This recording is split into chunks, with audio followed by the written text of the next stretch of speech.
All right. Today's conversation is going to be about the race to the White House. This is a pretty current topic because we're in the middle of doing it right now. We are in an election year, so we're seeing a lot of the stuff that we're going to talk about in today's lecture going on live, especially in the next couple months as we get to the national conventions and so on and so forth. So I'm going to share my screen again, and we are going to move into the slides and start talking about the race to the White House. So, winning the party's nomination, silence of the the Constitution, excuse me. So the Constitution did not specifically state,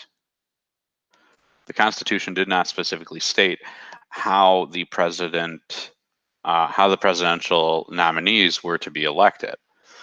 So early on, the initial election of presidential nominees was handled by party bosses. So the head of today it would be the Democrats and the Republicans.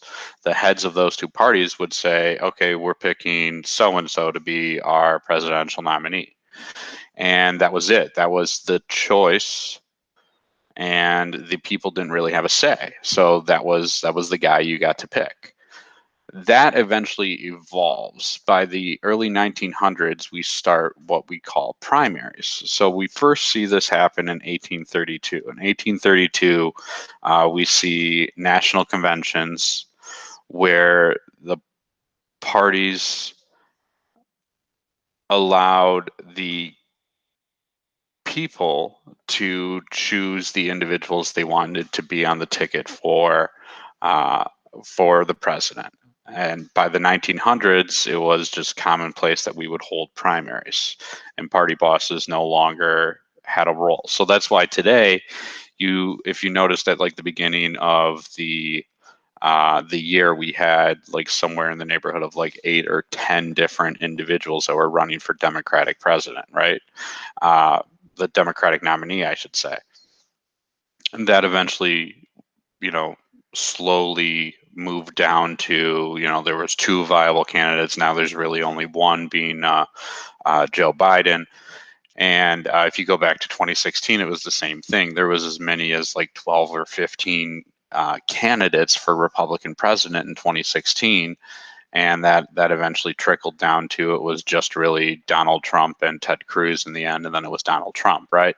So this primary process, it prolongs the presidential election, but it also gives the people far more choice in who the candidate is. So the primaries today hold 2 major functions. The first one is to choose the state party organization of delegates, which we're not going to get into that very much today. And the second one is to express the preference for the contenders of presidential nomination, which is the primary focus for today.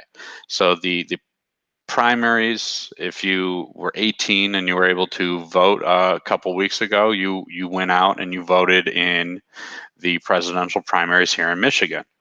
So our primaries were back on, I believe it was March 10th. And you went to your polling office and you voted for either the Democratic primary or the Republican primary, and you got to cast your vote for who you wanted to be on the ballot for the November election. Now, the first major primary every year is in New Hampshire, and the whole front-loading process is that more and more primaries are moving earlier in the year. So that becomes an issue for the candidates running for president. Now that becomes an issue because if you're not a known individual, if you don't already have name recognition, it's very hard to stay in the primaries. So think about this year. You had a couple lesser known names, guys like Andrew Yang, guys like Cory Booker, people like that who didn't have much of a name for themselves, so they were early exits in the primaries because these states are holding primaries earlier and earlier, going into early March or late February even. that they don't have the name recognition to last the length of the entire primaries. So by the time we get to like Super Tuesday, where there's multiple states holding their primaries, they've already lost the election. So how do you win? The primaries are set up slightly different than the general election. So there's proportional representation in the primaries. So we'll do an easy example with, let's say a state has 10 delegates. So if a state has 10 delegates and an individual gets 20% of the votes in primaries, they get 2 of the delegates. If an individual gets 60% of the vote, they get 6 delegates. So the general election, when we get to that, we'll come to find out is all or nothing, but it's more proportional. So even if you get a small chunk of the vote, you need to at least get 15%. But if you get a small chunk of the vote, you'll get some of the delegates. So that's why it's not a huge ordeal if you lose a state in the primaries. As long as you don't lose it by a large margin. If you lose it by, say only 1% of the vote or 5% of the vote, you still pick up a good chunk of the delegates. And if you go into the video that I posted on the topics page on primaries, it will explain it in a little more detail, because I'm not going to spend a ton of time explaining the primaries right now, because that's what I attached that other video for. So some states don't hold primaries. They hold what's called a caucus. And the most well-known one is held in Iowa. And the Iowa caucus this year, if you remember hearing about it or reading about it, was kind of a mess, because they tried a whole new method with using cell phone apps and stuff like that. And votes weren't being counted, and the app was having problems, and it turned into a whole mess. But the gist of it is a caucus is more of a town hall meeting. You can kind of see it in the picture here. And what individuals do is they vote as an entire precinct rather than voting as individual. It's more communal. It's supposed to be a team effort. It's supposed to, really get that whole idea of like, we're all in this together. We're all constituents here. And they cast a vote as an entire group. And what they do is they hold this town hall meeting where they talk about the different nominees and what they like, what they dislike. Delegates are there talking on behalf of the nominees. It's a whole process. Again, I've got a video posted on the Iowa caucus. I would recommend looking into that, because part of your assignment today is to talk about primaries and caucuses and the process. So let's say you get through the primaries, you get through the caucus. What happens next? The next step would be the national convention. The national convention has 3 major goals: candidates, unity, and platform. So the primary goal of the national convention is they announce who the presidential candidate is. The president is chosen from the results of the primaries and the caucuses. There's a big to-do. They drop balloons, confetti, all that stuff. Some famous musician usually plays. It's a whole ordeal. It's held in, a massive stadium and all that jazz. The president then will select a vice president as their running mate. It doesn't always happen at the national convention. In many cases, especially as of recent, the vice president is chosen before the national convention to help garner those votes during the primaries. So in Donald Trump's case, we already know his vice president is Mike Pence. In Joe Biden's case, they don't necessarily know who his vice president is. There's been some speculation, but he has not made a formal announcement yet. The second goal is unity. Now, this is important because if you think of everything that's been going on with the primaries, parties have been fragmented. There's this chunk of the party that is supporting this candidate. There's this chunk of the party that's supporting that candidate. There's all this stuff going on that the party is not unified. Well, they've now narrowed it down to one candidate, and that's their guy. So now they've got to bring the party back together, and they've got to support this one guy in hopes of winning.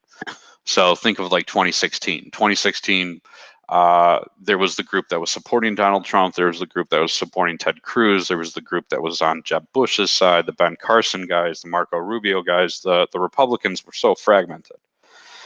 Well, when push came to shove by the Republican National Convention, Trump was the guy. So they had to bring the Republican Party back together to support Donald Trump. The Democrats are going to have that same problem here in 2020 because there were guys that were behind Joe Biden. There were guys that were behind Bernie. There were the Elizabeth Warren team. There was all these different groups that now they've got to go and support this one guy for the November election.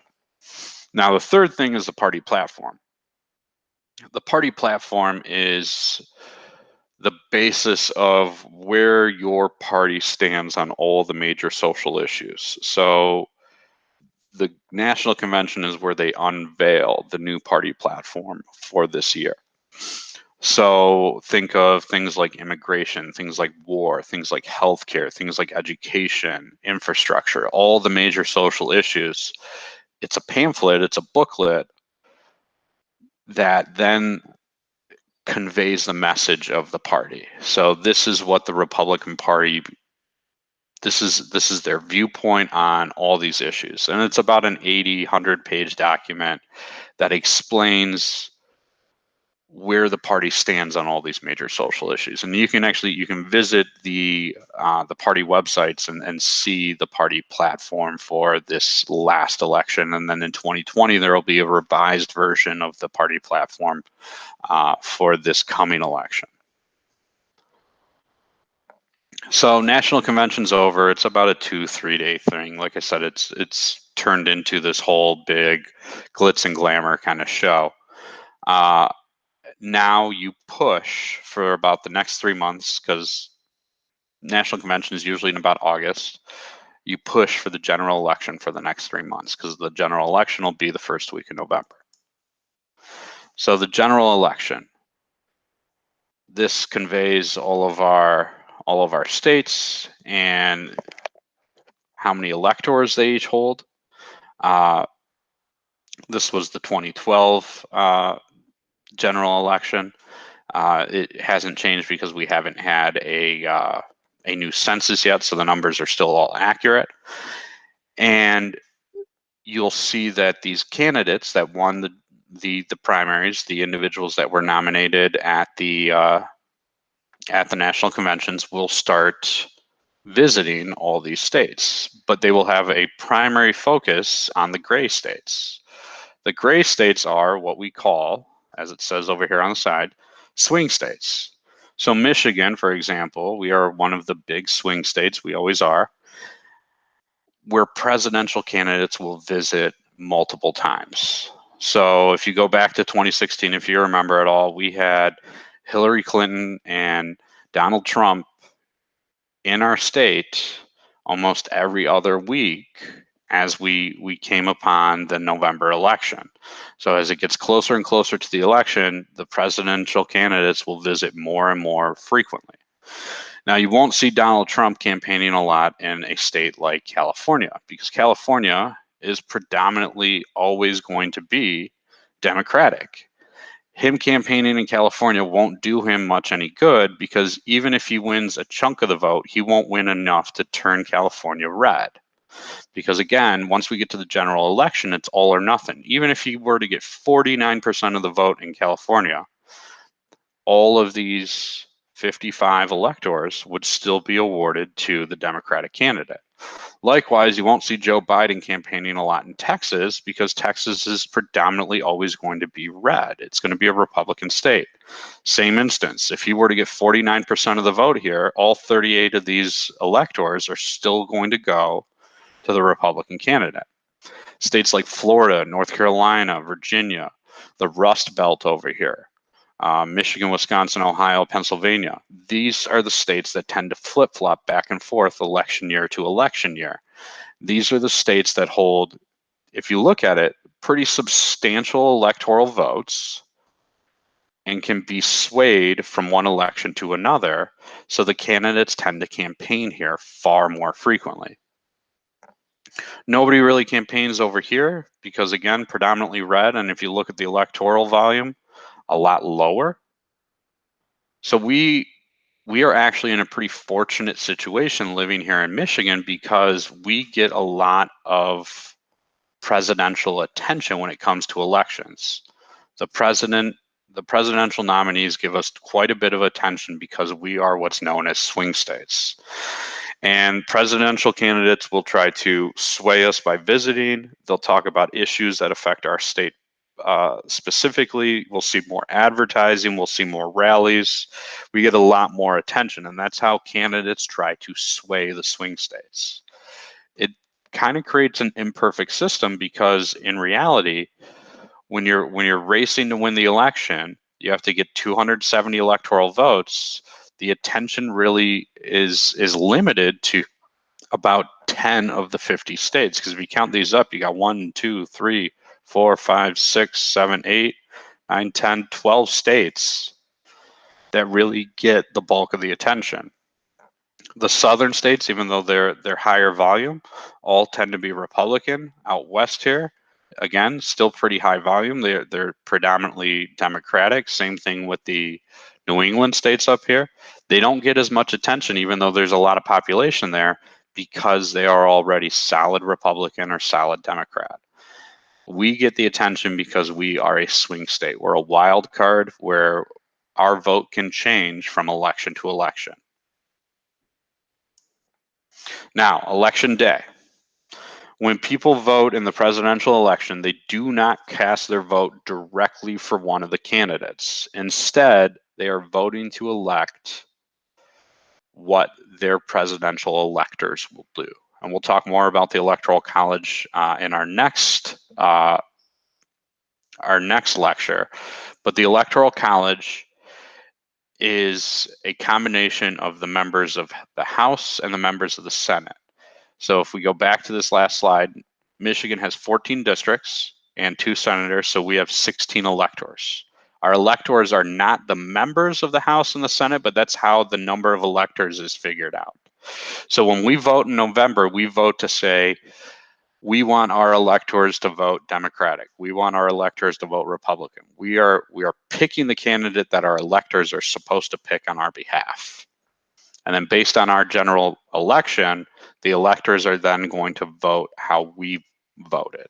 So the electors don't vote until December. They vote the first week in December at the state capitol. So exactly a month after we hold our election in November, the electors will meet up in Lansing and they will cast their votes.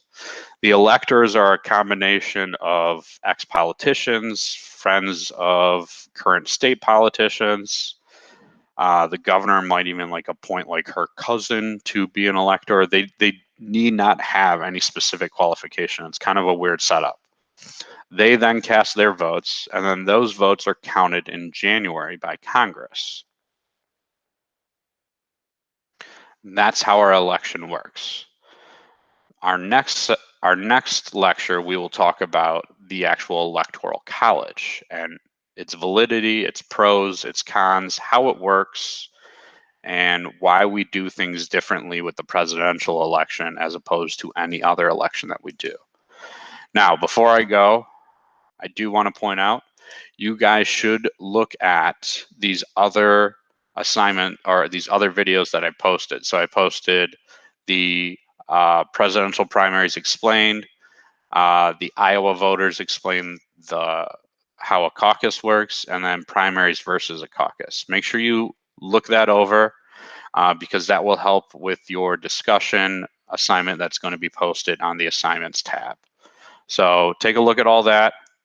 I will see you guys for our next lecture in a couple days. And until then, take care.